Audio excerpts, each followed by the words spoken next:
आज किसान आंदोलन में शाजापुर में किसानों ने जोरदार बयानबाजी की और किसानों ने अपने जो है किसान भाइयों के लिए साथ में लड़ते हुए मरने की भी कसम उठाई। इसके साथ साथ किसानों ने अपने आप को आत्महत्या करने तक की भी बात कही। और इस दौरान जो है वहाँ पर बड़े बड़े राजनेता और किसान नेता मौजूद थे।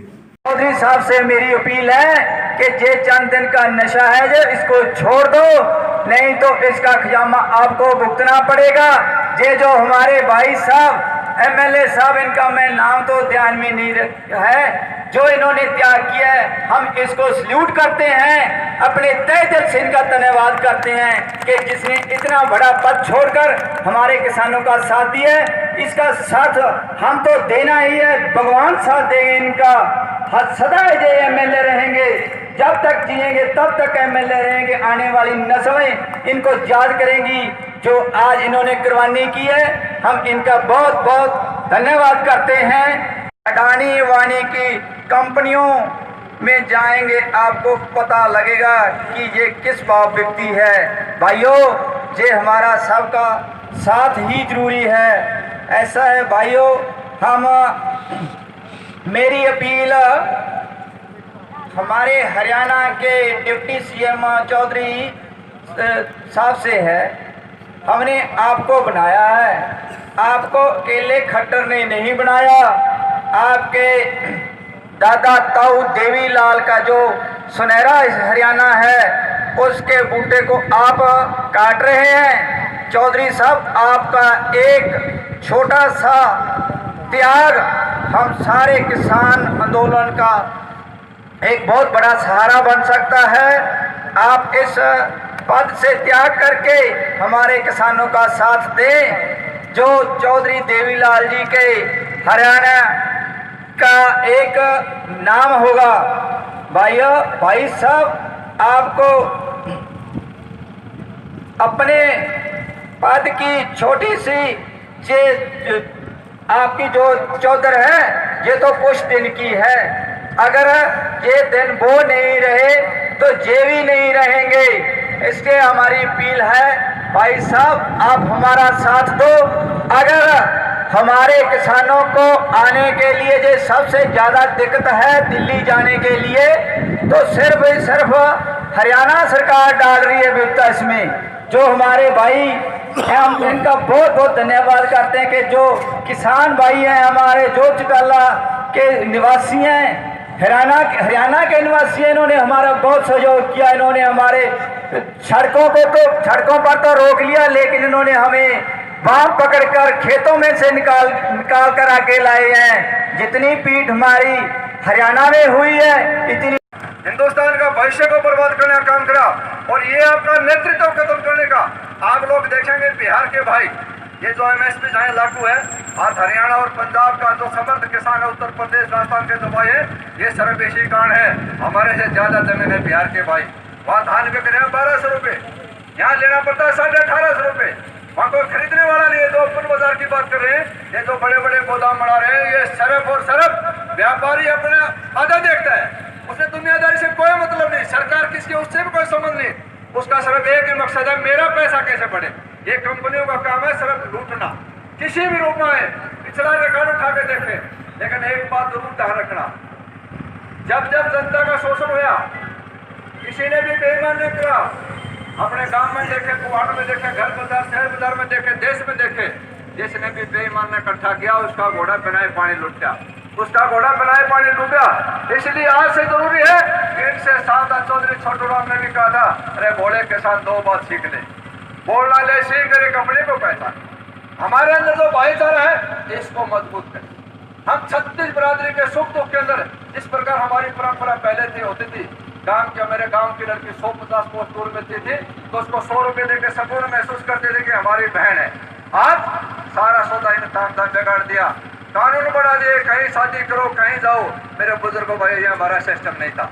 ये तो भगवान को प्राप्त करने का शोध का केंद्र था। इस कलयुग के अंदर दो ही बात है, इस भगवान को प्राप्त करने, बाकी सारा सौदा झूठा है। राजनीति वाले घूम रहे झूठा सौदा है, कुछ नहीं। इसमें तो सेवा करने का मौका मिला है। कलयुग के अंदर भगवान ने सबसे दूरी कम कर दी। आप अमेरिका जाएंगे 24 घंटा में अमेरिका से वापस आ जाएंगे, दिल्ली जाएंगे 2 घंटा में वापस। कलयुग के अंदर भगवान को प्राप्त करने का द्वापर त्रेता सतयुग कलयुग आज तक समय समय पर महापुरुष वो समाधि लगाते थे, योग साधना करते थे, तपस्या करते थे, भंडारा करते थे। इस कलयुग के अंदर वो सारा सौदा सिस्टम खत्म हो गया। मेरे बुजुर्गों का एक ही रास्ता है, प्राप्त ये हमारा ध्येय है। ये धन दौलत का ठीक करना मौज मस्ती माना नहीं है। कबीर जी ने भी कहा है कि जिनी ने जिनी चदरिया वैसी ओढ़ी वैसे दीनी चदरिया, इस सफेद चादर को सफेद रखना ये खांडे की दार है, ये है जिंदगी, बाकी सारा सौदा झूठा है, निर्गत होता है। इसलिए आज से ही प्रेरणा लेके जाए, तमाम भाई लगे रहे, आपकी त्याग और तपस्या रंग लाएगी। सरकार ने मजबूर होकर 3 काले कानून वापिस लेने पड़ेंगे, आपकी जीत होगी। आपने वो कर दिया तो आज तक किसी ने नहीं किया, इतिहास लिख दिया।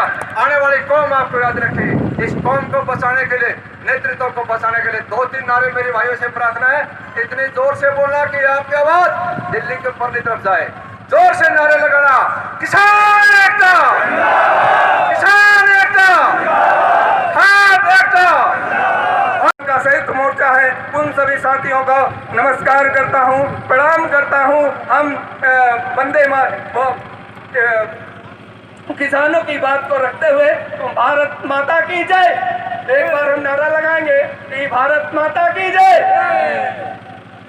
किसान एकता जिंदाबाद, किसान एकता जिंदाबाद। तीनों कृषि कानून वापस लो, तीनों कृषि कानून वापस लो।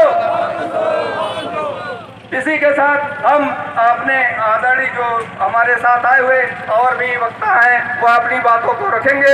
इसी के साथ हम सभी साथियों को प्रणाम करते हुए अपनी बातों को विराम देता हूं। जय हिंद, जय भारत। जो है उनके लिए न मन की बात कभी नहीं की, एक बार उनके लिए भी तो मन की बात किसानों के लिए करते थे।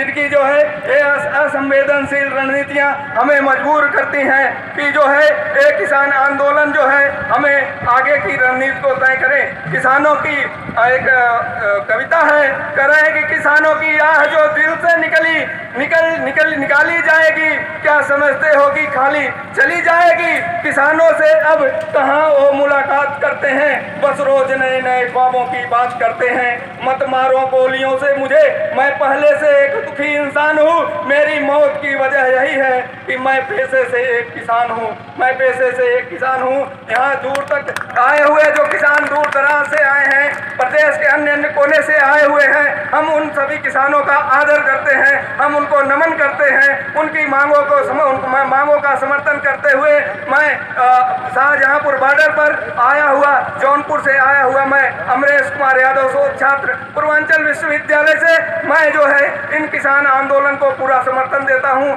जय किसान आंदोलन का समर्थन करता हूं। मैं जो है लगान बाकी है। हम तो भगवान कृष्ण को पूजने वाले हैं। हम भगवान कृष्ण के कर्मणेव अधिकारस्ते माँ फलेषु कदाचन माँ कर्म फल हेतुर्भूमा ते संगो अस्तु न कर्मणि। करें कि हम कर्म को पूजने वाले हैं, कर्म को करने वाले हैं। बिना कर्म के अलावा हम कर्मे पे पूरा भरोसा रखते हैं। हमारा कर्म है कि हम इस किसान विरोधी नीतियों को, किसान विरोधी कानूनों को जबरदस्ती छीन कर हटवाएंगे। चाहे वह की कोई भी सरकार हो, चाहे वह कांग्रेस की सरकार रही हो अथवा ये भाजपा की सरकार हो, चाहे संघी हो अथवा मनुवादी है, इन मनुवादियों को हम उनको सिखा देंगे कि किसान की क्या शक्ति होती है। किसान के आगे कोई आज तक की 250 साल वर्ष पुराना जो इतिहास रहा है बहुत ही रचनात्मक रहा है, बहुत ही संघर्षशाली रहा है। किसान हमेशा जब भी रोड पे आया है तो अपने मांगों को बार बार लेकर गया है। वह चाहे जो भी आंदोलन रहे हो, हम वह इनके द्वारा जो हमारे प्रधानमंत्री महोदय हैं आदरणीय जो नरेंद्र मोदी जी हैं, नोटबंदी लेकर आए, किसानों को लाइन में लगा दिया और जो है उनको मरने के लिए मजबूर कर दिया।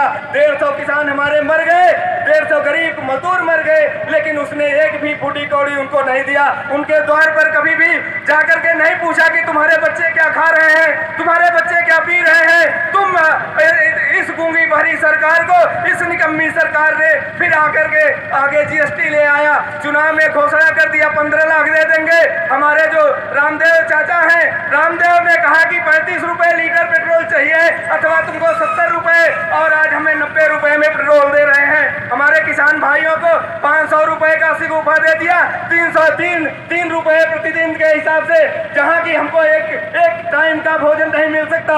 ऐसे जो किसान आंदोलन है ऐसे नहीं खड़ा हुआ है। किसानों की जो मांग है, जहां जहां से दूर देश से आए हैं, चाहे वह बंगाल से हो, बिहार से हो, अथवा यूपी से हो, या कर्नाटका से हो, केरला से हो, कहीं और कि जितने भी हमारे या दिल्ली के जो बॉर्डर हरियाणा के हैं किसान, जयपुर या राजस्थान के जो किसान हैं, अथवा जो पंजाब के किसान हैं, आज मजबूती के साथ हम किसान भाई के साथ खड़े हैं। किसान भाई चाहे जितनी भी सरकारें चाहे जितनी भी ताकत लगा ले, किसानों को झुका नहीं सकते, हमको डिगा नहीं सकते। हम अपने सत्तासीनों को कहना चाहते हैं कि अपनी जो पाखंडी रणनीतियां हैं उन रणनीतियों को छोड़े।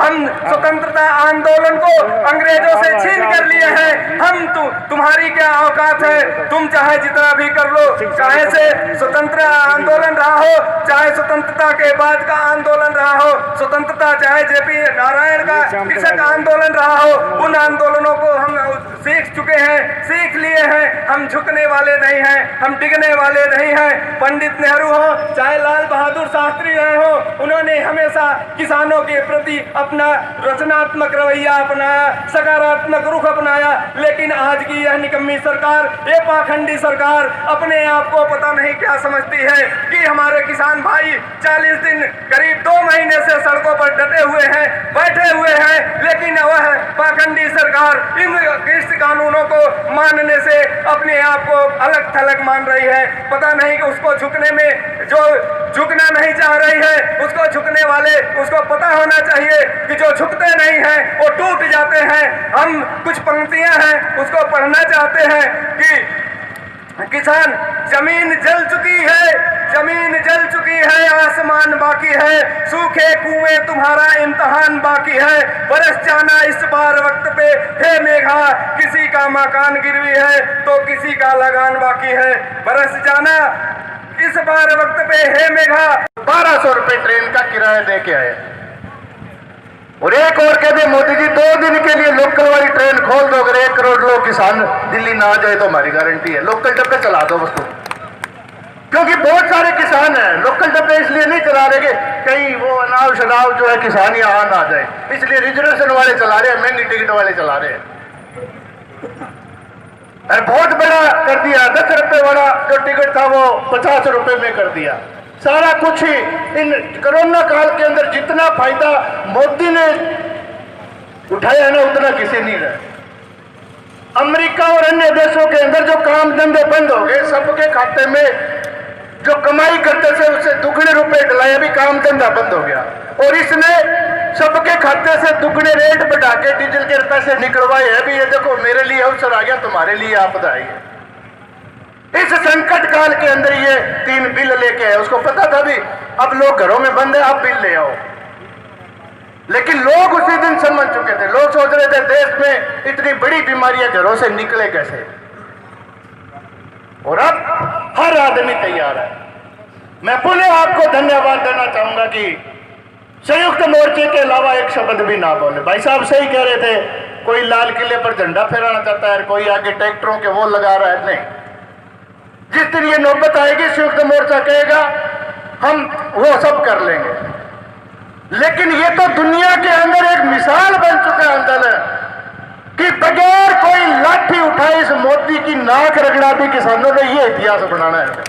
चाहे 6 महीने बैठना पड़े, चाहे साल बैठना पड़े, भी एक लाठी नहीं उठाई और मोदी ने नाक रगड़ दे। नाक रगड़ने के बाद मोदी कभी खड़ा नहीं होगा, बाद में किसान की तरफ उंगली नहीं करेगा, ये हमें पूरा विश्वास है। दीपा शर्मा कुरुक्षेत्र से और हरियाणा की प्रदेश महासचिव हूँ। मैं किसानों के लिए पूर्ण समर्थन में हूँ। जो ये 3 इन्होंने वो करे हुए हैं, मैं उनके बिल्कुल खिलाफ हूँ। और जैसे कि आप सभी को पता ही है,